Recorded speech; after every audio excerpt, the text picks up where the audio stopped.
அஸ்ஸலாமு அலைக்கும். இன்றைக்கி மார்னிங் பிரேக்ஃபாஸ்ட் இதுதான். இந்த இட்லி ஹோட்டலில் வாங்கினதுங்க. நேற்று நான் அரிசி ஊற வைக்கவே மறந்துட்டேன்.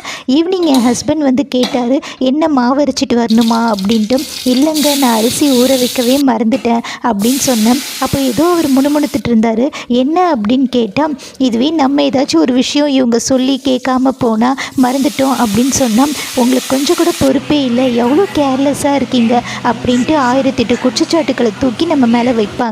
இதுவே இவங்க ஏதாச்சும் மறந்துட்டாங்கன்னா, மறந்துட்டேன் அப்படின்ட்டு ஒரு அப்பாவி மூஞ்ச வச்சுட்டு சொல்லிடுவாங்க. இவங்களுக்கு ஒரு நியாயம், நம்மளுக்கு ஒரு நியாயம் அப்படின்னு முணுமுணுத்துட்டே போயிட்டு இருந்தாருங்க. அப்போ எனக்கு எப்படி இருந்தது தெரியுமா? இந்த படத்துல எல்லாம் படால் படால்னு 2 பக்கமும் அடிப்பாங்கள்ல, அந்த மாதிரி இருந்ததுங்க. அப்போ தான் நான் ஒரு விஷயம் நோட்டீஸ் பண்ணேன். நம்ம மட்டும் ஏதாச்சும் ஒரு விஷயம் கிடைச்சா போதும், அதுவே பிடிச்சிட்டு கத்திட்டே இருப்போம். ஆனால் இவங்க எவ்வளோ சாஃப்டாக ஹேண்டில் பண்ணுறாங்க அப்படின்ட்டு இந்த ரேக் புதுசாக வாங்கினதுங்க கிச்சனுக்காக. பாய்.